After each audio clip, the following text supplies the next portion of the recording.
Welcome to my YouTube channel being hashtag PCS officer पे आपका पुनः स्वागत है। आज के सेशन में हम लोग संविधान की प्रस्तावना से संबंधित चैप्टर को पढ़ेंगे। प्रस्तावना क्या है इसके बारे में देखेंगे। तो बिना समय गंवाते हुए हम लोग स्टार्ट करते हैं। प्रस्तावना क्या है? प्रस्तावना भारतीय संविधान की एक भूमिका की भांति काम करता है। यह संविधान के आदर्श, उद्देश्य और सरकार के स्वरूप, संविधान के स्रोत से संबंधित होता है। संविधान के लागू होने की तिथि आदि का संक्षेप उल्लेख दिया रहता है इसमें। संविधान की प्रस्तावना को N.A. पालकीवाला के अनुसार संविधान का परिचय पत्र कहा गया है। इसका आविर्भाव 13 दिसंबर 1946 को संविधान सभा में रखे गए उद्देश्य प्रस्ताव से हुआ है। प्रस्तावना अमेरिकी संविधान, जो कि प्रथम लिखित संविधान मानी जाती है, से ली गई है, परंतु भाषा जो है इसकी ऑस्ट्रेलियाई संविधान से की प्रस्तावना से प्रभावित है। हम भारत के लोग भारत को एक संपूर्ण प्रभुत्व संपन्न समाजवादी पंथ निरपेक्ष लोकतंत्रात्मक गणराज्य बनाने के लिए, ये जो पूरा आर्टिकल लिखा हुआ है कि हमारे संविधान की प्रस्तावना का मुख्य पृष्ठ है। इसको हम एक बार देखते हैं। फिलहाल ये सब इंटरव्यू में पूछे जाते हैं, लेकिन इससे संबंधित जो शब्दावलियां हैं उनसे आपको प्रीलिम्स में क्वेश्चन पूछे जाएंगे। तो इसको हम लोग देखते हैं। भारतीय संविधान की प्रस्तावना का जो आविर्भाव हुआ है वो जवाहरलाल नेहरू द्वारा 13 दिसंबर 1946 को संविधान सभा में जो उद्देश्य प्रस्ताव रखा गया उसी के कारण हुआ है। इसी को हम लोग उद्देश्य का भी कह के पुकारते हैं। प्रस्तावना जो है 42वें संविधान संशोधन अधिनियम 1976 द्वारा इस प्रस्तावना के अंतर्गत समाजवादी पंथ निरपेक्ष और अखंडता शब्द शामिल किया गया, जिसको भी हम लोग यहाँ पे देखते हैं। क्या क्या लिखा हुआ देखिए। हम भारत के लोग भारत को एक संपूर्ण प्रभुत्व संपन्न समाजवादी पंथ निरपेक्ष लोकतंत्रात्मक गणराज्य बनाने के लिए तथा उसके समस्त नागरिकों को, यहाँ पे जो शब्दावली दी है समाजवादी, पंथ निरपेक्ष, कौन कौन सी दी गई है? समाजवादी, पंथ निरपेक्ष और लोकतंत्रात्मक गणराज्य। ये जो शब्द दिया हुआ है इसमें जो समाजवादी है, पंथ निरपेक्ष है और अखंडता शब्द है, ये कहाँ से लिया गया है? ये 42वें संविधान संशोधन अधिनियम 1976 द्वारा इसमें डाला गया है। ठीक है, चलिए आगे हम लोग इसको पढ़ते हैं पूरा। हाँ, इसके समस्त नागरिकों को सामाजिक, आर्थिक और राजनैतिक न्याय, विचार, अभिव्यक्ति, विश्वास, धर्म और उपासना की स्वतंत्रता, प्रतिष्ठा और अवसर की समता प्राप्त करने के लिए तथा उन सब में व्यक्ति की गरिमा और राष्ट्र की एकता और अखंडता सुनिश्चित करने वाली बंधुता बढ़ाने के लिए दृढ़ संकल्प होकर आज तारीख 26 नवंबर 1949 मिति मार्ग शीर्ष शुक्ल सप्तमी संवत 2006 विक्रमी को एतद द्वारा इस संविधान को अंगीकृत, अधिनियमित और आत्मार्पित करते हैं। ये खंड इसलिए आपको हूबहू बताया जा रहा है क्योंकि संविधान की उद्देशिका में कोर्ट में बहुत सारे केस बने हुए थे जिसमें इसके बेसिक स्ट्रक्चर को न हटाने की बात की गई थी। यानी उद्देशिका जो पूरे संविधान का एक आईना, एक कुंजी के रूप में कार्य करता है, इसलिए इसके जो शब्द हैं उसको परिवर्तित नहीं किए जा सकते हैं। उसको हूबहू उसी रूप में हम लोगों को समझना ज़रूरी होता है। जितने भी नए लोग होंगे जो संविधान अभी नहीं पढ़े होंगे उनको इन सब चीज़ों पर बहुत ध्यान देना होगा। जो पढ़े हैं उनके लिए बहुत ज़्यादा दिक्कत नहीं है। वो सिर्फ शब्दों को कहाँ से लिया गया है, कब लिया गया, कब इसको अंगीकृत किया गया, इन सारी चीज़ों से प्रश्न बनेंगे, उसको ध्यान में रखना है। प्रस्तावना की मुख्य तत्व क्या बनते हैं? प्रस्तावना में जो मुख्य तत्व है वो क्या है? प्रस्तावना को जो समझने के लिए एक चार्ट का काम करता है। ये हम एक माध्यम है जिससे हम लोग इसको समझ सकते हैं। जो ये मुख्य तत्व क्या हमने ये चार्ट बना रखा है, उसी आधार पर संविधान का स्रोत क्या है, संविधान का स्वरूप क्या है और संविधान का उद्देश्य क्या होगा। तो हम लोग इसमें 3 चीज़ देखेंगे। स्रोत, संविधान का स्रोत क्या है और संविधान का स्वरूप क्या है। स्रोत, स्वरूप और संविधान का उद्देश्य क्या है। संविधान का जो स्रोत है वो हम भारत के लोग अर्थात जनता है। वहीं संपूर्ण, अब यहाँ पे स्वरूप क्या इसका बनता है? संविधान का स्वरूप बनता है संपूर्ण प्रभुत्व संपन्न समाजवादी, पंथ निरपेक्ष, लोकतंत्रात्मक गणराज्य।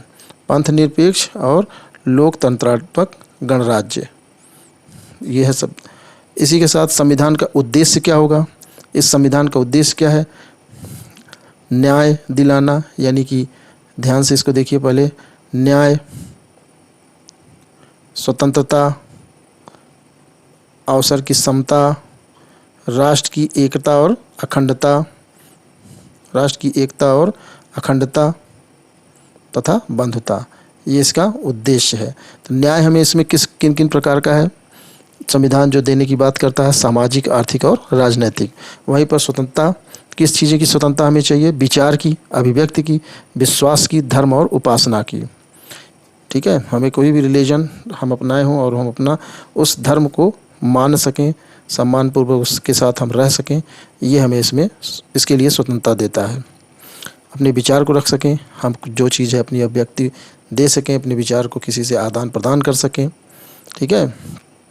व्यक्ति की गरिमा एक बहुत ब्रॉड कॉन्सेप्ट है, यानी कि उसको अपने जीवन जीने के लिए जो आवश्यक चीज़ें हैं, जिससे किसी दूसरे का जीवन, ऐसा नहीं है कि आप अपने जीवन जीने के लिए किसी दूसरे का जीवन का हनन कर सकते हैं, यानी कि आप अपने जीवन को बेहतर बनाने के लिए जो भी उपाय हो कर सकते हैं, तथा आपके जीवन के साथ कोई छेड़छाड़ नहीं कर सकता, जीवन जीने के तरीके के साथ आपके छेड़छाड़ नहीं किया जा सकता है, तथा इसी तरह आप भी किसी के जीवन के साथ छेड़छाड़ नहीं कर सकते हैं। इसी है व्यक्ति की गरिमा इसके अंतर्गत निहित होती है।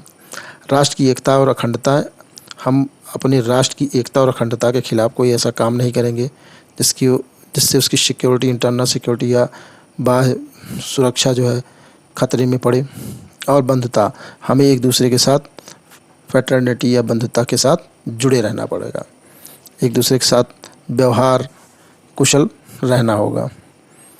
प्रस्तावना में उल्लिखित शब्दों के बारे में हम लोग गहन चर्चा करते हैं इसी पे। प्रस्तावना में जो हमारे उल्लिखित शब्द हैं वो कौन कौन से हैं? हम भारत के लोग, जो आपके एग्ज़ाम में पूछा जाता है कि हम भारत, प्रस्तावना की मुख्य शब्दावली में हम भारत के लोग लिखा हुआ है, इसको ध्यान देने लायक है। हम भारत के लोग, लोगों द्वारा बनाया गया, स्वीकार किया गया तथा स्वयं को अर्पित, इसीलिए कहा गया है कि ये हम भारत के लोग डॉट करके पूरी प्रस्तावना लास्ट में आप देखेंगे तो अंगीकृत, अधिनियमित और आत्मार्पित करते हैं। अर्थात भारत के लोगों द्वारा ही संविधान को बनाया, स्वीकार किया तथा स्वयं को अर्पित या अपने ऊपर लागू किया गया है। भारतीय संविधान भारतीय जनता को ही समर्पित है। दूसरा हम लोग देखते हैं संपूर्ण प्रभुत्व संपन्न। दूसरी शब्दावली है संपूर्ण प्रभुत्व संपन्न। संपूर्ण प्रभुत्व संपन्न, संपूर्ण प्रभुत्व संपन्न से क्या मतलब है? यानी कि भारत अपने आंतरिक और वैदेशिक मामलों में बिना किसी बाह्य दबाव के प्रतिबद्धता के साथ स्वतंत्र रूप से निर्णय लेने में सक्षम होगा। आंतरिक मामले में क्या क्या आएगा? राजनैतिक, आर्थिक, सामाजिक और धार्मिक। बाह्य मामले में क्या आएगा? वैदेशिक, जिसमें मित्र और शत्रुओं के साथ व्यवहार तथा संधि भी शामिल होता है। तीसरी शब्दावली हमारी बनती है समाजवादी। समाजवादी शब्दावली जो है, समाजवाद एक विचारधारा है, इसमें समानता के लगभग प्रत्येक आयाम होते हैं। ठीक है, समाजवाद एक विचारधारा होती है। समाज में प्राप्त प्रतिष्ठा, अवसर की समानता, इन सब चीज़ों को, चाहे वो संपत्ति या संसाधन हो, समानता, सबकी समान वितरण होना चाहिए। भारतीय समाजवाद एक लोकतांत्रिक समाजवाद का उदाहरण कहलाता है। किस चीज़ का? लोकतांत्रिक समाजवाद का उदाहरण। समानता हमें मिलेगी संपत्ति, संसाधन, प्रतिष्ठा और केंद्रीकरण, इन सब चीज़ों की समानता और केंद्रीकरण प्रवृत्ति को रोकने का मतलब हुआ कि ऐसा ना हो कि जो भी संसाधन हो किसी एक व्यक्ति के पास निहित हो। ठीक है, यानी उसका समान वितरण होना चाहिए। समाजवादी शब्दावली का अर्थ ही बनता है। और भारतीय समाजवाद चूँकि लोकतंत्रात्मक है देश, तो लोकतांत्रिक समाजवाद कहलाता है। यहाँ भी जितने भी पावर हैं सबको चुनाव या किसी और अन्य माध्यम से ऊपर से नीचे की तरफ ट्रांसफ़र किया गया है, यानी राष्ट्रपति से लेकर गांव के प्रधान तक। नेक्स्ट है शब्दावली पंथ निरपेक्ष। पंथ निरपेक्ष की क्या मूल भावना रही है इस उद्देश्य के अंतर्गत? पंथ निरपेक्ष का मतलब भारतीय संविधान में यह जो है भले ही शुरुआत में न रहा हो, लेकिन ये बहुसांस्कृतिक व्यवस्था के कारण ये भारत का जो समाज है वो एक दूसरे से मिलकर सौहार्दपूर्वक तरीके से रहता है। इसी के परिप्रेक्ष्य में इसको लाया गया है पंथ निरपेक्षता का धर्म। तात्पर्य होता है धर्म और राजनीति से अलगाव, यानी कि हम धर्म को राजनीति और राजनीति को धर्म के साथ नहीं मिलाएंगे। फिलहाल ऐसा होता कम दिखता है, लेकिन है, संविधान के अनुसार ऐसा है। राज्य कोई धर्म नहीं अपनाएगा और न ही धर्म के नाम पर किसी नागरिक के साथ कोई भेदभाव करेगा। मूल अधिकार में हमको 25 और 28 आर्टिकल के तहत धार्मिक मामलों का संरक्षण प्राप्त है। किसी भी धर्म ग्रंथ की तुलना संवैधानिक सर्वोच्चता को वरीयता नहीं दिया जाएगा। यही कारण है कि बहुत धर्मावलंबी जो है भारतीय समाज में प्रत्येक धर्म के प्रति समान आदर और सौहार्दपूर्वक व्यवहार दिखाते हैं। पंथ निरपेक्षता जो है मूलतः संविधान में नहीं था। इसे 42वें संविधान 1976 द्वारा प्रस्तावना में शामिल किया गया। ठीक है, कब? 42वें संविधान संशोधन द्वारा। नेक्स्ट हम लोगों का बनता है लोकतंत्रात्मक डेमोक्रेटिक। लोकतांत्रिक व्यवस्था से हमारा मतलब होता है कि शासन जो संचालन की शक्ति है वो भारत की जनता में ही निहित होगी। कहाँ पे होगी? भारत की जनता में। ठीक है, लोकतंत्रात्मक का मतलब हुआ कि भारत की जो शासन व्यवस्था है उसकी शक्ति जो है किसके पास निहित होगी? जनता के पास। लोकतंत्र एक प्रणाली है, इसमें जो है हमेशा सीधे सीधे हम लोग अप्रत्यक्ष या प्रत्यक्ष रूप से शासन से जुड़े हुए होते हैं या जनता का सीधे भागीदारी होती है। लोकतंत्र मुख्यतः 2 प्रकार का होता है, प्रत्यक्ष और अप्रत्यक्ष। प्रत्यक्ष लोकतंत्र हमें स्विट्जरलैंड में दिखाई देता है, अप्रत्यक्ष भारत में है। जो भारत में अगर कहा जाए तो संसदीय लोकतांत्रिक प्रणाली मानी जाती है। प्रत्यक्ष लोकतंत्र में जनता के पास बहुत सारे शस्त्र या औजार हम जिसे कह सकते हैं होता है, जिसका वो समय समय पर प्रयोग करते हैं, जैसे परिप्रेक्षा, ठीक है, और प्रत्यावर्तन, प्रत्याशी को वापस बुला लेना, राइट टू रिकॉल, जनमत संग्रह। ठीक है, ये सारी व्यवस्थाएं होती हैं प्रत्यक्ष लोकतंत्र में, जो भारत में अभी नहीं है। कहीं कहीं पे अगर उसका है तो प्रयोगात्मक तरीके से प्रयोग किया गया है। भारतीय संविधान जो है वो संसदीय लोकतंत्र को अपनाया है, जिसमें कार्यकारिणी मंत्रिपरिषद अपने समस्त कार्य को विधायिका के प्रति उत्तरदायी जवाबदेही होता है। संविधान की प्रस्तावना में लोकतांत्रिक शब्द न केवल राजनीतिक लोकतंत्र शामिल है बल्कि सामाजिक आर्थिक लोकतंत्र को भी इसमें शामिल किया गया है। और इसी कारण डॉक्टर अंबेडकर ने संविधान सभा में अपने जब भाषण दिए थे तो उन्होंने कहा कि भारतीय लोकतंत्र तब तक स्थायी नहीं बन सकता जब तक कि उसके मूल में सामाजिक लोकतंत्र नहीं हो। ठीक है, यानी सामाजिक लोकतंत्र होना अति आवश्यक है। नेक्स्ट टॉपिक हमारा बनता है गणराज्य। कौन सा है? गणराज्य।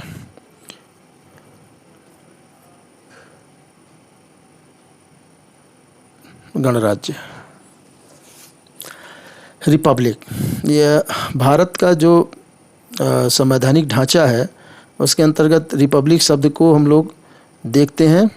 गणतंत्र अथवा गणराज्य में राज्य का प्रमुख परोक्ष रूप से लोगों द्वारा निर्वाचित व्यक्तियों द्वारा किया जाता है। भारत का राष्ट्रपति जो होता है वो लोगों द्वारा परोक्ष रूप से चुना जाता है तथा मंत्रिपरिषद की सहायता से वो देश का शासन चलाता है। दूसरे शब्द में अगर हम कहें तो गणराज्य में राजनीतिक संप्रभुता राज्य के बजाय देश की जनता में निहित होती है। राजनीतिक जो संप्रभुता है किसी और राज्य के जगह किस पे निहित हुए? जनता में, क्योंकि राष्ट्रपति, भारत का राष्ट्रपति जो है लोगों द्वारा परोक्ष रूप से चुना हुआ है। ठीक है, ये गणराज्य कहलाता है। इसी तरह हमारा नेक्स्ट है न्याय। न्याय में हम लोग देखते हैं न्याय का क्या अर्थ है। भारतीय संविधान के अंतर्गत न्याय में सामाजिक, आर्थिक और राजनीतिक न्याय शामिल किया गया है। ये रूस की क्रांति से प्रेरित है। प्रत्येक पक्ष में न्याय का तात्पर्य होता है सभी के साथ समान व्यवहार, किसी वर्ग के विशेषाधिकार का उल्लंघन न हो या संपत्ति की असमानता, निर्वाचन या प्रतिनिधित्व में भेदभाव तथा सभी को समान रूप से इन भेदभावों से मुक्ति प्रदान करना, ताकि शांतिपूर्ण व समृद्ध राष्ट्र की संरचना किया जा सके। नेक्स्ट टॉपिक हमारा बनता है स्वतंत्रता। स्वतंत्रता का अर्थ है व्यक्ति की गतिविधियों पर किसी भी प्रकार का प्रतिबंध न किया जाए, उसे संपूर्ण विकास के अवसर उपलब्ध कराए जाएं। भारतीय संविधान की उद्देशिका के अंतर्गत विचार, व्यक्ति, विश्वास, धर्म और उपासना की स्वतंत्रता की उद्घोषणा की गई है।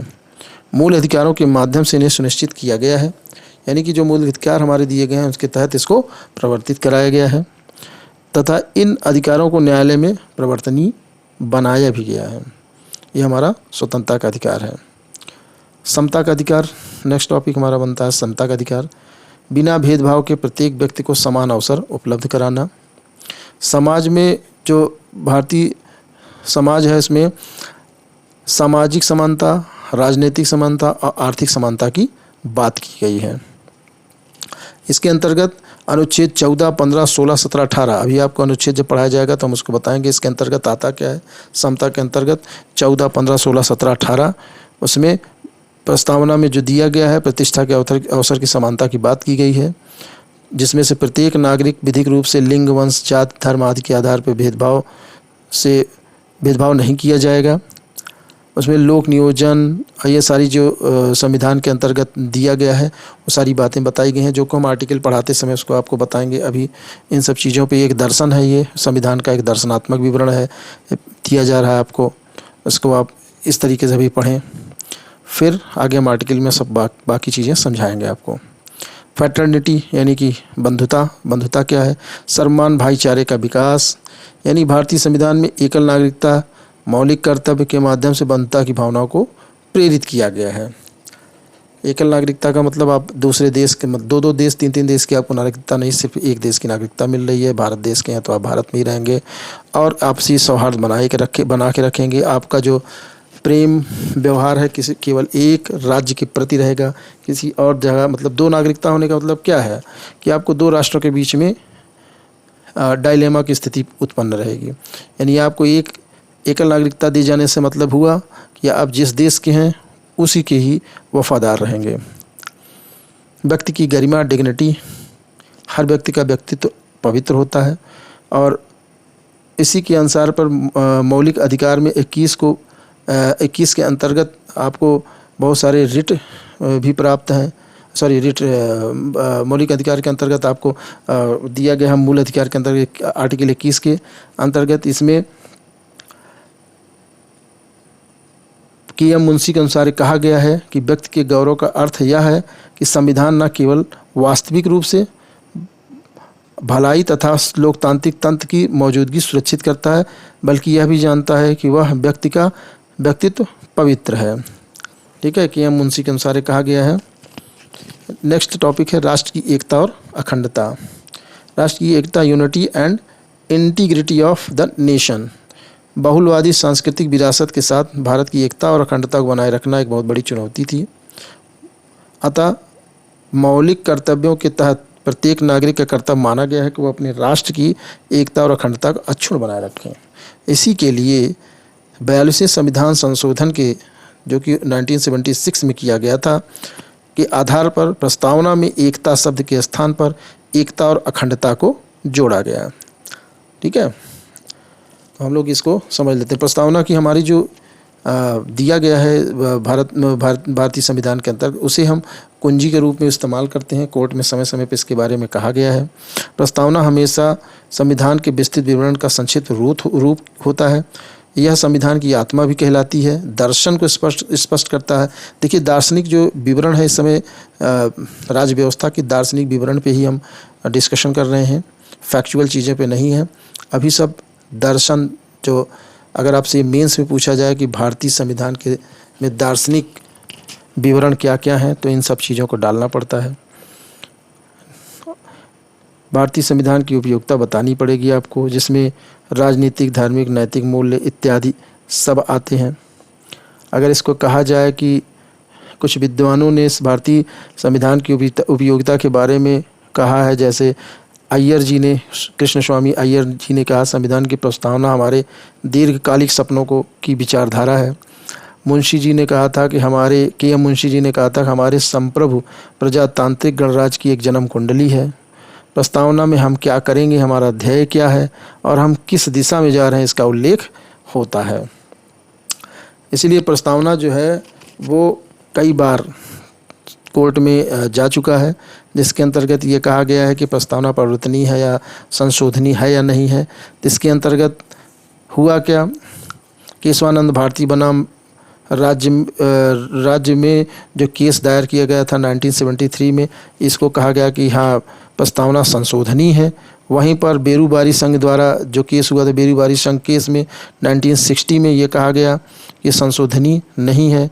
अनुच्छेद 368 के तहत संशोधनीय माना गया है, लेकिन मूल ढांचे से संबंधित विषय में कोई संशोधन नहीं किया जा सकता, जबकि संशोधन क्योंकि संविधान का ये मेन भाग ना होने के कारण इसमें सुप्रीम कोर्ट ने कहा ये संशोधनीय नहीं है। इसलिए उच्चतम न्यायालय ने बहुमत से यह निर्धारित किया था कि उद्देश्य क्या, अर्थात प्रस्तावना संविधान का भाग है, अतः इसमें संशोधन किया जा सकता है। किंतु न्यायालय ने यह स्पष्ट भी किया कि उद्देश्य क्या कि उस भाग में संशोधन नहीं किया जा सकता जो आधारभूत ढांचे से संबंधित है। बेसिक स्ट्रक्चर, इसके बेसिक स्ट्रक्चर को डिस्टर्ब कर रहा होगा, उसके संबंधित अगर है तो वो उसमें तब्दीली नहीं की जा सकती है। ठीक है, नेक्स्ट टॉपिक हमारा बनता है राज्यों का संघ, union of states. Union of states,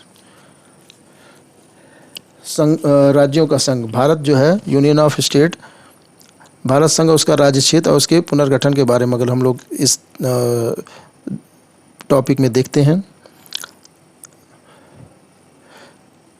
भाग 1 के अंतर्गत जो 22 भाग हैं उसमें भाग 1 के अंतर्गत आता है ये अनुच्छेद 1 से 4 तक संवैधानिक उपबंध जो इसमें दिए गए हैं।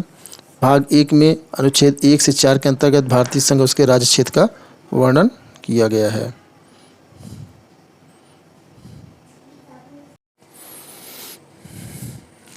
Welcome to my YouTube channel being #PCS officer पर आपका पुनः स्वागत है। इस सेशन में हम लोग राज्यों का संघ, यूनियन ऑफ स्टेट्स कंप्लीट करेंगे भारतीय राज्य व्यवस्था के अंतर्गत। भाग 1 जिसमें अनुच्छेद 1 से 4 तक दिया गया है।